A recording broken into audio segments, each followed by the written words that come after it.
Una historia increíble. Tenían tanto en La Habana, se lo quitaron todos. Y mira cómo termina.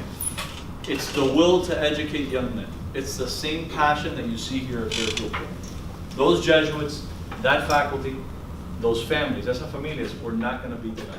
It is the ultimate blessing. Well, it's funny because it started off as more of a discussion about my family and my family's history back in Cuba, but then it evolved into a history of the school and what brought the Jesuit school in Cuba to Miami and the history involved there.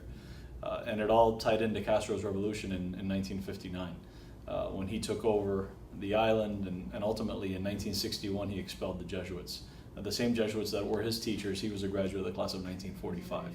If anything, Belen is a testament, is a tribute to the hard work and the passion of the Cuban people in Miami to keep their traditions alive and to grow something very special in the form of Belen, and to give kids an opportunity to attend a great school. But it is an incredible history in that you had a school start in 1854. The Queen of Spain gave the Jesuits an old building that used to be a high school or a hospital, became a high school, and you have uninterrupted education all the way through today, because the Jesuits made a commitment after they left, or were asked to leave in 1961, to open a school in Miami and continue that mission.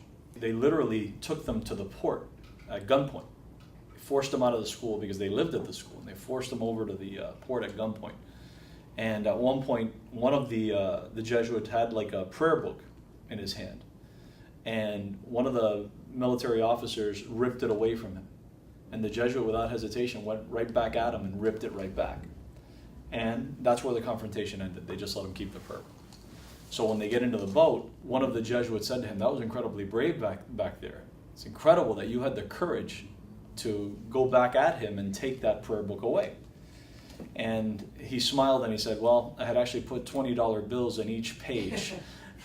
And that was the very little money that they were able to take with them. So he didn't want to lose that money, because ultimately that was going to help fund whatever it is that they decided to do in Miami. So, what other Jesuit school has been around under 3 flags and 5 different campuses? And Belen's story is very unique in that sense. Prep's story is compelling as well. Just the idea that the school was started in 1942, and essentially it becomes the older little brother of Fairfield U, given the fact that World War II was going on. So that story is very unique. So I think every Jesuit school has a very unique story.